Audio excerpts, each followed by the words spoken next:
Buenas noches. No, gracias y buenas noches a ti, a esa gran audiencia. ¿Y te parece ser que usted hoy hizo contacto para la casa porque usted se puso casi el color de mi traje en esta No, lo que sucede es que dentro de la mente hay una ventana telepática. Entonces quise seguir al director del programa. Perdone, pero bueno, parte del adorno, ¿no? Lo que trajo la tarde. Así es. Amigos televidentes, en esta noche hay que destacar que el pasado 31, en el día de ayer, pasó el mes de mayo, estamos ya en el mes 6 del año 2012. Pero en el mes de mayo fue una fecha histórica, Julio. Y yo pienso que es importante destacar, porque de una forma u otra, cuando los hombres y las mujeres conocen la historia de su país, pues el futuro se proyecta con más realidad vislumbre y con otra visión. Sí, claro. Y destacar que en el año de 1930, cuando piensa después de la intervención militar del 16 de 1916, correcto, con la dirección norteamericana en la República Dominicana, en la República Dominicana. Entonces eso trajo como consecuencia que saliera ya para el año 1930 el presidente o el dictador Rafael Leónidas Trujillo Molina. Correcto. Entonces hay que destacar que hay varias vertientes desde un punto de vista histórico de que los dominicanos y los historiadores ven la era que empieza en el 30 con diferente ángulo, la ven diferentes versiones, diferentes vertientes. Uno dice que en la República Dominicana se necesita un Trujillo, muchos comentarios se podrán decir en un momento determinado. Otros dicen que fue una era, y según la historia fue una era muy fuerte porque hubo mucho abuso de poder, un poder dictatorial muy fuerte, muchos muertos y muertas. Ahí está en el caso, por ejemplo, de las hermanas Mirabal, de Ojo de Agua, Salcedo. Entonces, de ahí es mi esposa. Ah, sí, es vecino de Juan David Mirabal. Ya. ¿Cómo es? David, el vicepresidente. El vicepresidente, sí, Jaime David Mirabal. Jaime, exacto. Están vecinos. Entonces, vamos a hacer en esta noche, porque algunos espacios, un tiempo, porque este espacio es educativo también, y hay que destacar de una forma u otra lo que es la parte histórica de nuestro país. Sí. Los pros y los contras, claro.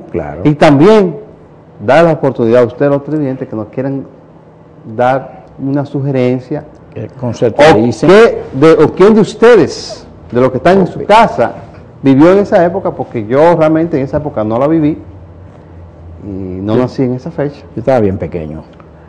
No hubiese nacido.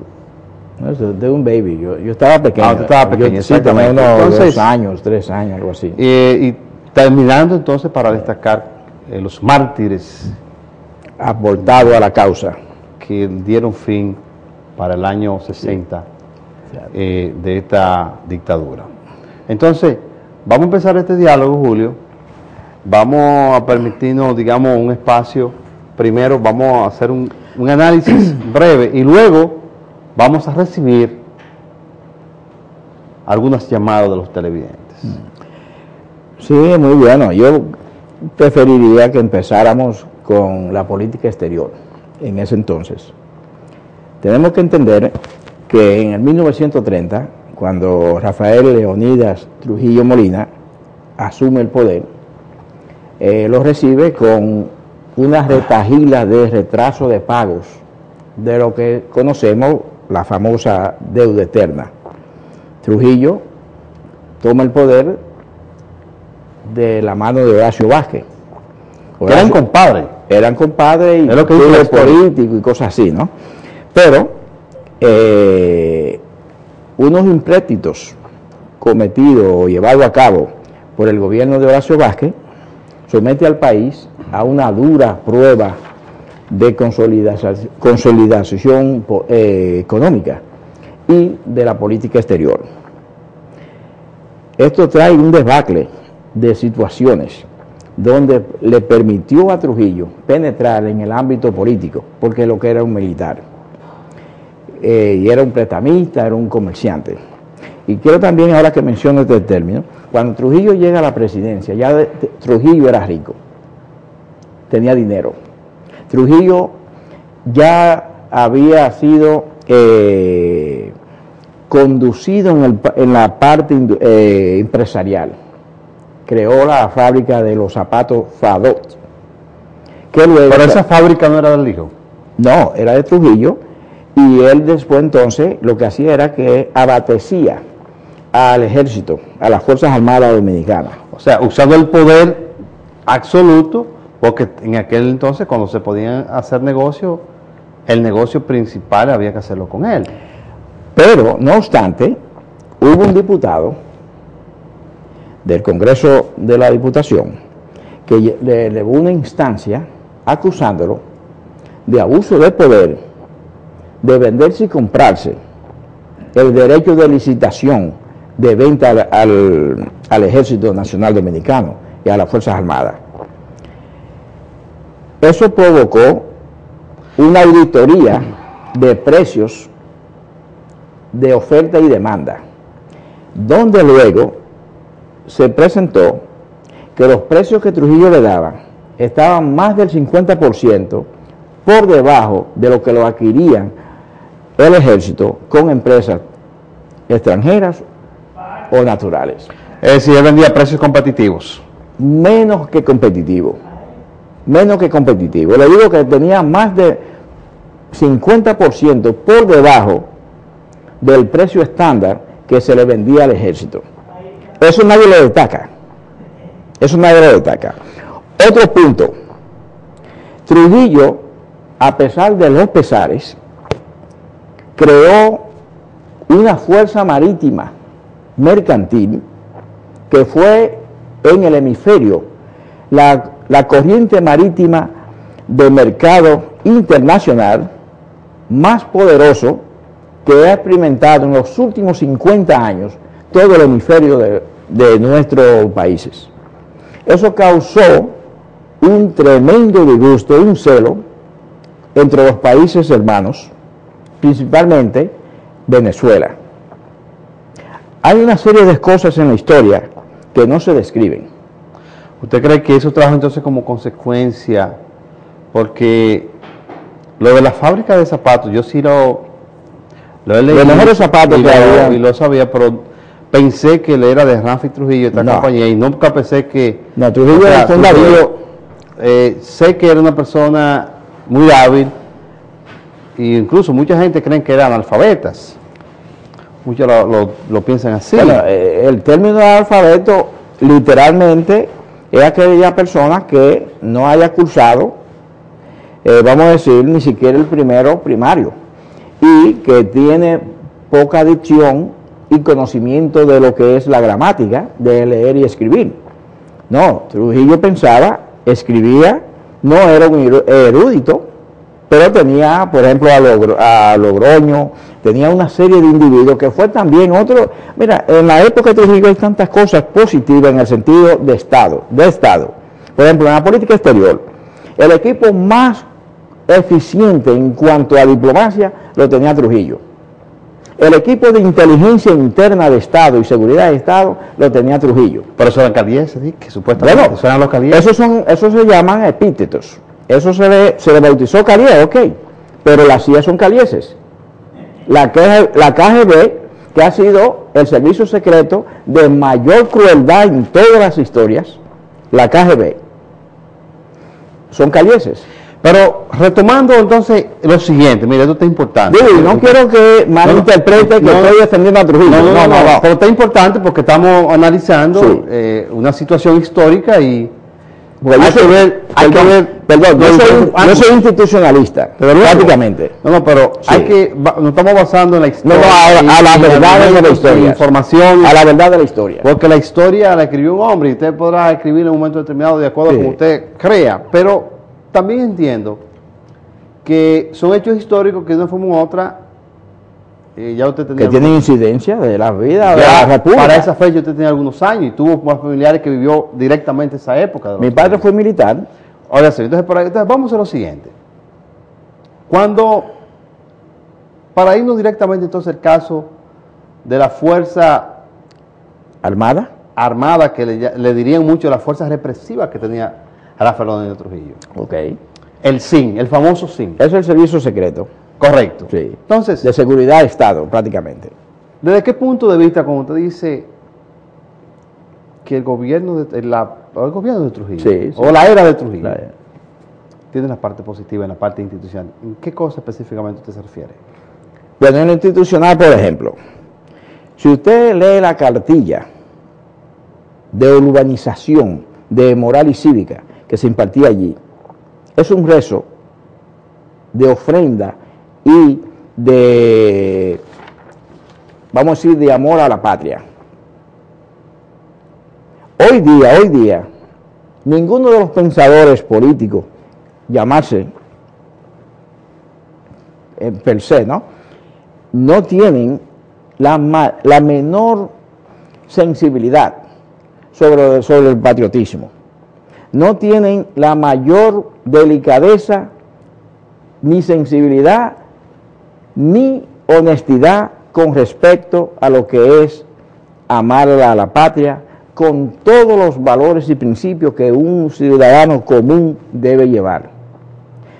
Me recuerdo que existían los boletines del periódico de La Nación, El Caribe, esa cosa, cuando un funcionario no estaba haciendo las cosas correctas, había un foro público que hacían unas reseñas de algunas malimañas que cometía ese funcionario. Trujillo lo llamaba capítulo. Ya ese foro abierto, podríamos llamar público, ya contaba el individuo que estaba sancionado. Mire, yo quiero, eso está correcto, pero también hay que destacar que en la era de Trujillo, todo era de Trujillo. Yo sí puedo entender lo siguiente, que las empresas llamadas Cordes, sí, del Estado, las instituciones estatales, en su mayoría pertenecían a Trujillo. Sí. Ahora bien, una parte negativa que, según relato, que han hecho algunas personas vivientes que vivieron esa época, han dicho que si usted tenía una finca muy bonita, y su esposa también era muy bonita y a Trujillo le gustaba, era mujer de él, tenía que ser mujer de él. Bueno, hay una anécdota de una señora, de una familia muy pudiente. Ambas cosas, tanto la mujer como la finca. Sí, pero hay una anécdota, porque una cosa trae la otra. Hay una anécdota de una familia muy poderosa en Puerto Plata. Trujillo solía ir de Puerto Plata, por ejemplo, un día. El día que Trujillo iba a Puerto Plata, el esposo cogió un día libre y le dejaba a la mujer a Trujillo. ¿Entiende? Otros padres también, buscando ese aliciente, ese poder y esa facilidad de anclar a las opulencias, conseguir fortuna, tener tanto poder como bienes, le facilitaban también las hijas, según dicen, y se hacían los disimulados, hasta si la esposa tenía buenas piernas, esa cosa, la manera más fácil. Había una serie de cosas dicho por personas que trabajaban dentro de esa área. Con las fincas, habían personas que trabajaban con Trujillo, que con mencionar a Trujillo, metían miedo y compraban fincas en nombre de Trujillo, y Trujillo no tenía ningún conocimiento. Pero eso no está escrito en la historia, eso son... Bueno, historias vivientes, y si usted escudriña una serie de las historias profundas, usted va a encontrar muchísimas sorpresas, que no sucedía con Trujillo directamente, sino allegado a Trujillo, y dentro del sistema sucedía eso. Ahora otra cosa, Trujillo fue una obra arquitectónica. Pero eso de conseguir la muerte, usted decía que comprar una finca a nombre de Trujillo y no era de Trujillo, y si él sabía eso, usted era un hombre muerto en esa época. Había Porque cuando Trujillo, la parte positiva era que se respetaba la libertad en la República y Dominicana. la propiedad privada. Óigase bien, o vamos a decir la seguridad, no la libertad, la seguridad era muy buena, Sí. según la historia, Sí, es era muy buena. Sí. Pero usted coger una cosa que no era suya y irse a identificarse que era una propiedad de Trujillo y él lo sabía, usted era un hombre muerto. No, claro que sí. Pero acuérdese, ¿dónde nadan los peces? En las aguas. Correcto. Entonces, de un grupo, de un sistema, ¿no? Una maquinaria política, ¿cuántos corruptos hoy día en este gobierno no han hecho y aliados a Déjalo él? ahí, vamos a tomar esta llamada. Gracias. Vamos a tomar esta llamada. Buenas noches. Aló, buenas noches. Bueno, estoy escuchando a es Eric López que te habla. Oh, López, ¿cómo Hola, te ¿cómo estás? estamos? Iba a llamar López para saludarte. Público. Sí. Gracias. Quiero comentar ahora lo que dice nuestro amigo Julio. Obviamente, yo siento que Julio está buscando, si está exponiendo eso de una manera distorsionada. Es decir, el Trujillo que lo presenta es un Trujillo que aparentemente la gente le facilitaba las cosas a él para que él tuviera una vida mucho más cómoda. O sea, que él no explica, o por lo menos no trata de establecer el nivel de terror de la gente. Es decir, estas mujeres que supuestamente ese hombre, ese esposo que le permitía, se iba ese día para que él se tomara a su esposa. Ok, estos padres que le daban a sus hijas, es decir, tú estás poniendo y diciendo que eso se hizo de una manera espontánea o que era bajo el régimen de terror que vivía la población dominicana. Y cuando tú hablas de seguridad, nuestro amigo, es decir, cuando se habla de seguridad, ¿de qué seguridad se está hablando? Tú estás hablando de la seguridad del grupo de él y de la seguridad de miles y miles de gente que fueron asesinadas, que eran perseguidos, familias completamente exterminadas, ¿ok? Toda la tierra que quería y López, López, una pregunta, López. Una pregunta, López. ¿Qué? Déjame terminar, después tú miras la pregunta. Ok. Ese régimen de terror, la reunión de todo, el país era una finca propiedad de él, y ni las mujeres de nadie, ni tus hijas, ni tus esposas, ni tus madres, nadie se atrevía a decirle que no a un individuo que sabía que te torturaba, que te asesinaba, que desaparecía gente. Es decir, fue un régimen de terror, donde había un gran nivel de analfabetismo en el campo dominicano, que era el lugar donde vivía la mayor parte de la población dominicana. Es decir, tú me estás poniendo a mí eso como un régimen que tenía elementos positivos. Ahí no hay nada positivo que buscar. Y lo demás es distorsión histórica que no tiene ningún sentido para tratar de justificarla. López, y con respecto a la corrupción cuando Trujillo. Es que la corrupción, es que el país era una finca de Trujillo. La corrupción, es decir, el tipo había acumulado más de 800 millones de dólares de aquella época, que tú estás hablando de miles de millones de dólares en esta época. Es decir, la corrupción estaba en las manos de esa familia y de los allegados. Es decir, fíjate que la corrupción en Santo Domingo, el individuo había establecido la corrupción desde el punto de vista familiar y de allegados. Para Balaguer después lo que hizo fue que la extendió luego y hizo del poder, es decir, hizo un poder entre la corrupción, el látigo y el pastel, quitando el látigo y el pastel. Después vino el